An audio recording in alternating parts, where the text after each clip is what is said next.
a tragedy that would change the history of aviation, one that would spell the beginning of the end of the world's only supersonic airliner. What began as an ordinary takeoff for the supersonic icon became a devastating chain of events that not only destroyed the 27-year operational history of absolute safety, but also became the cause of bidding farewell to Concorde forever. What caused this legendary aircraft to fall, ending an era? What were the events that led to this fateful event? This is the untold story of the tragic day, the following investigation, in the series of unfortunate events that killed the Concorde. Air France. Flight 4590 was a chartered service scheduled to fly from Charles de Gaulle International Airport in Paris to John F. Kennedy Airport in New York on July 25, 2000.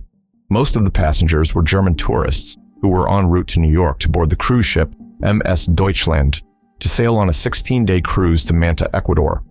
The aircraft was a Concorde. Looking at the brief history of the aircraft, after its first introduction in 1976, Concorde quickly became the only supersonic commercial airliner, reducing the traveling times to half. To understand how the aircraft was able to cover distances in half time, we need to look at the design of the craft. Its sleek delta wings reduced drag, while powerful engines with afterburners provided the extra thrust needed to break the sound barrier. However, the Concorde's design, while revolutionary, wasn't without its risks. One of the biggest concerns was its tires, particularly the high pressure they were under during takeoff. Several tire bursts had occurred in the past, but none had resulted in major incidents until Flight 4590. But let's not get ahead of ourselves. The crew consisted of highly experienced pilots, typical of the Air France Concorde group, which had about 30 pilots in total. The captain, Christian Marty, was a 54-year-old male with 13,477 total flight hours, including 317 hours on the Concorde. He was serving as the pilot flying. The first officer, Jean Marcot, 50 years old, had 10,035 flight hours, including 2,698 hours on the Concorde, and was also a simulator instructor for the aircraft. He was serving as the pilot monitoring. The flight engineer, Gilles Jardineau, was 58 years old with 12,532 total flight hours, 937 of them on the Concorde. Before the flight, while preparing, the crew noticed an issue. Many passengers and their baggage were not recorded on the passenger manifest correctly due to some kind of mistake in the Air France system. Later, it came to light that 19 additional bags were aboard, making the weight much higher than what was on the load manifest. In addition to that, the fuel tank was overfilled by 2 tons, which the airplane had to burn off in order to reach a safe takeoff weight. Hence, it was a high-load takeoff, which can significantly affect the center of gravity. Before the takeoff, the pilot initiates a takeoff briefing, which is pretty standard procedure. The pilot gives a quick rundown of important points before departure. Between 0 and 100 knots, I stop for any oral warning, the tire flash. Between 100 knots and V1, I ignore the gong. I stop for an engine fire, a tire flash, and the failure call-out. After V1, we continue on the SID, and we land back on runway 26 right. So at V1 speed, the takeoff cannot be aborted, and keep that in mind as this is going to be an important factor in the events that are about to take place. The flight engineer also reports that the brake temperature is 150 degrees Celsius, and notes that the temperature is the same on both brakes. This detail is also going to become an important part of the investigation that followed the crash. At 4:42 p.m. local time, the Concorde was cleared for takeoff on runway 26R. It taxied down the runway to its holding position. Now, this is where things start going wrong. There was an unnoticed detail that would soon prove catastrophic.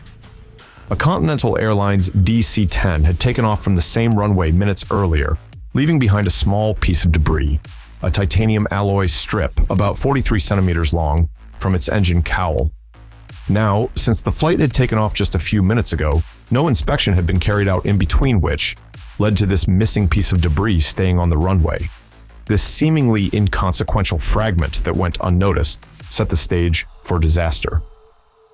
Interestingly, at that time there were only 2 mandated inspections per day in France. This little piece of metal punctured the left main landing gear tire while the Concorde was accelerating down the runway. At 4:43 p.m., just after the Concorde had passed 1,700 meters along the runway, a loud bang was heard, probably due to the explosion of one of the tires on the left main gear. Just 1 second later, the aircraft had accelerated to 178 knots. A distinct noise variation took place due most likely to the debris of the exploded tire being thrown upwards, which must have hit the left wing around the position of fuel tank number 5. The impact was so forceful that there was deformation in the wing. This was an impact of severe consequences which severely compromised the structural integrity of the aircraft, initiating the tragic chain of events that unfolded during takeoff. With the fuel tank full, the pressure wave created due to the impact had no other area to flow out of, and so fuel tank number 5, located within the wing, ruptured from the inside. Fuel started leaking rapidly from the tank. The fuel gushing out from the ruptured fuel tank came into contact with something that caused it to ignite. But what was the cause of this lethal fire? Its ignition source was hotly debated by experts. Still, the most plausible theory to date involves the exploding tire causing a catastrophic rupture that severed an electrical wire in the left landing gear strut. As those wires short-circuited, sparks flew, igniting the leaking fuel in a flash. With the gear down, a zone of turbulence was created that allowed the feeding of the fire. Instead of the fire being out due to the high speed of airflow, the flames stabilized. What started as a routine flight had turned into a desperate fight for survival. As flames trailed behind the aircraft, the cockpit crew remained unaware of the full extent of the problem. The aircraft, now at 178 knots, was still accelerating, but had already passed the point of no return, the V1 speed, after which the takeoff must proceed. At this point, the Concorde's situation was dire. The aircraft began to veer to the left, likely due to the damage from the tire and fire. Then, just before rotation, the crew received the first indication of engine trouble. Engines 1 and 2, both located on the left wing, began to lose thrust. Both engines were likely ingesting debris from the exploded tire and flames. As the engine ingested these hot gases, their performance was compromised. In the cockpit recording, the first officer can be heard saying, "Watch out," which the flight engineer repeats with the same warning. This is apparently because, for the first time, 2 of the go lights had shut down, indicating the engines were not working. Both engines had essentially failed. One engine was slowly recovering, while the other was operating at idle thrust. As a result, the aircraft began to yaw sharply to the left. Attempts were made to counteract this yaw, but the aircraft started to veer slightly off the center line. The flight engineer sprang into action, starting the engine fire procedure. Just at that critical moment, the fire alarm fell silent, as the extinguishers likely cooled down the engine. However, the calm was short-lived. The alarm soon returned because the fire was not actually inside the engine, but rather on the exterior, causing the engine fire circuit to register an increase in temperature from the flames burning outside. As the captain initiated rotation, the flight engineer called out, "Stop!" But the voice recording was unclear, leaving ambiguity about his intent. Just a second later, he clearly announced, "Engine failure, engine number 2. But it was too late. The cockpit was filled with tension as the crew realized the gravity of the situation. Finally airborne, the Concorde encountered immediate challenges. Now, the crew faced the critical issue of airspeed. They had rotated at a slightly lower speed. With this insufficient airspeed, they would be unable to climb or even maintain altitude, a concern the first officer pointed out multiple times. Engine 1 was recovering slightly, but was heavily damaged and would never return to full thrust. Engine number 2 had been shut down following the engine fire procedure executed by the flight engineer. Engines 3 and 4 were in contingency mode, producing as much thrust as possible to compensate for the losses from engines 1 and 2. And then came the last straw. The change in airflow direction as the aircraft ascended caused hot gases to be ingested into both engines, probably through these secondary inlets. This resulted in a worsening in the situation of engine 1, which had just started to recover, reducing thrust back to near idle on both engines. With a reduced thrust on 2 engines and a fire trailing behind the aircraft, was struggling to maintain altitude. The flight engineer called out that the landing gear needed to be retracted if they wanted to climb, but the first officer knew the procedures. If there was damage to the landing gear, it should not be retracted. Still, as the fire raged, the captain ordered the gear up, an action that would prove futile as the damaged landing gear couldn't retract. It is believed that the inability to retract the landing gear was related to the damage caused by the exploding tire, which in turn would have caused further damage to the landing gear mechanism. As a result, it remained extended and did not respond to its retraction, adding to the high drag and complicating further the already worsening situation of the aircraft. The crew was now dealing with a complete loss of Engine 2, with Engine 1 barely functioning. The Concorde's aerodynamic drag, combined with the loss of 2 engines, made it impossible to maintain control. ATC then notified them that there were large trails of flames trailing behind the aircraft and granted them priority to return to the airfield. Air traffic control radioed, Air France 4590, you have flames trailing behind you. There was complete silence in the cockpit for a few moments until the crew responded and tried to divert to Le Bourget Airport, a smaller airfield closer by than Charles de Gaulle. Suddenly, the engine fire alarm sounded in the cockpit again, and Engine 1 surged, erasing what little thrust was left on that side of the aircraft. The left roll increased to a dangerous 113-degree roll angle. The ground proximity warning system warned urgently with a pull-up signal. The crew made thrust adjustments on engines 3 and 4 in an attempt to counteract the roll. But it was too late. As the plane struggled to gain altitude, it rolled sharply to the left. At 4:44 p.m., just 2 minutes after takeoff, the aircraft tragically struck the ground. The left wing collided with the Hotelissimo Les Relais Bleus Hotel in the town of Gonesse. This catastrophic impact resulted in a devastating scene, as debris scattered and flames erupted upon contact. The cockpit voice recorder captured the last intelligible words spoken in the cockpit. Co-pilot. Le Bourget, Le Bourget, Le Bourget. Pilot. Too late. Take. Control tower. Fire service leader, correction. The Concorde is returning to runway 09 in the opposite direction. Pilot. No time. No. Co-pilot. Negative. We're trying Le Bourget. Which was followed by 4 switching sounds. Co-pilot. No. Hold. Fire service leader. De Gaulle Tower from Fire Service Leader, can you give me the situation of the Concorde? 2 gongs and the sounds of switches being moved. Pilot. Unclear, sounds like exertion. Pilot. A passing driver captured video footage of the burning plane during takeoff and the aftermath of the crash.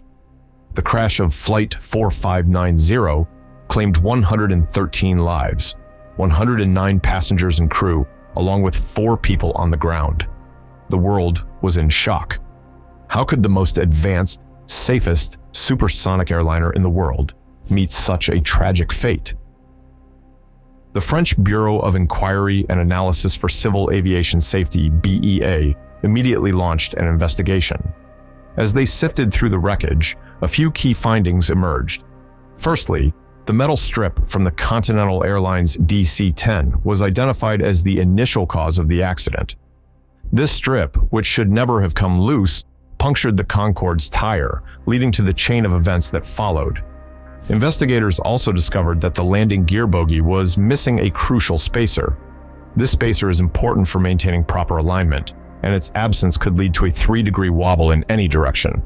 The investigation team traced the spacer to an Air France workshop where the aircraft had undergone maintenance just days before the accident, which was a significant oversight on the part of the airline. To understand whether the missing spacer contributed to the crash, the investigators analyzed performance data from the flight. The equal brake temperatures indicated that the landing gear bogie was properly aligned because if the left bogie had been skewed, the left brake temperature would have been noticeably higher.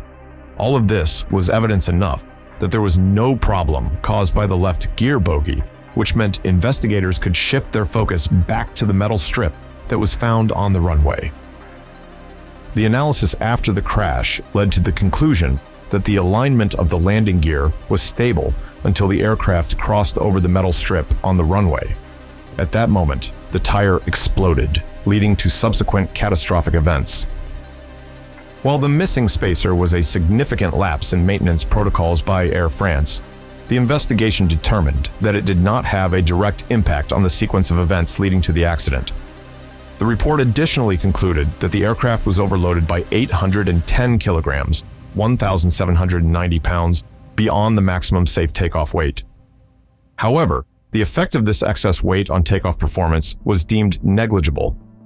Several contributing factors regarding the crash were identified in the final report by the Bureau of Inquiry and Analysis for Civil Aviation Safety: the deficient design of the fuel tanks of Concorde, which made them very susceptible to damage from debris, inadequate runway inspections for finding debris before takeoff, and the incorrect installation of the metal strip by Continental Airlines, which hadn't been properly manufactured according to specifications.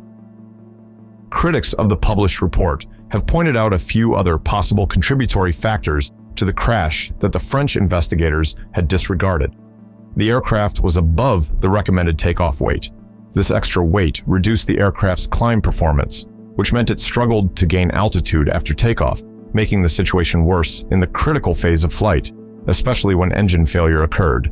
There also had been a wind shift before takeoff, resulting in an undesirable tailwind. In addition, the flight crew may have shut down an engine prematurely, and all of these factors in addition could have led to the incident. Continental Airlines was later held criminally responsible, and a lengthy legal battle ensued. The Concorde was grounded for over a year after the crash, and although it later returned with safety enhancements, it was clear that the era of the Concorde was drawing to a close. The supersonic jet returned to service in November 2001 after a year on the ground, with significant changes to its structure, including enhanced electrical controls, Kevlar lining in the fuel tanks, and the introduction of specially designed burst-resistant tires. But it never regained its former glory. Safety concerns, very high costs of operation, and the aftermath of the September 11th attacks that brought demand for air travel to an almost standstill sealed its fate. By 2003, Air France and British Airways had withdrawn their respective fleets of Concorde aircraft permanently. Moreover, the Concorde crash led both the European Aviation Safety Agency, EASA, and the Federal Aviation Administration, FAA, to implement new safety measures to address vulnerabilities in fuel tank structures. In many ways, the Concorde was a victim of its time. Its design, though revolutionary in the 1970s, had not aged well at all by the 2000s. From safety measures like the vulnerability of fuel tanks and tire design, disasters such as Flight 4590 were waiting to happen. The crash of Air France Flight 4590 was the only fatal accident in the Concorde's operational history, but it was enough to ground the once mighty supersonic jet. Today, supersonic flight awaits its day as companies work out new technologies with the aim of bringing back faster-than-sound air travel. However, lessons from the Concorde remind us that innovation within aviation will bring challenges, and sometimes, as happened with Flight 4590, those challenges can have tragic outcomes. Thank you for watching. If you found this video interesting and would like to see more content like this, don't forget to subscribe and turn on notifications. Please hit the like button and feel free to leave your comments below. Let us know if you think we missed anything or what you'd like to see next.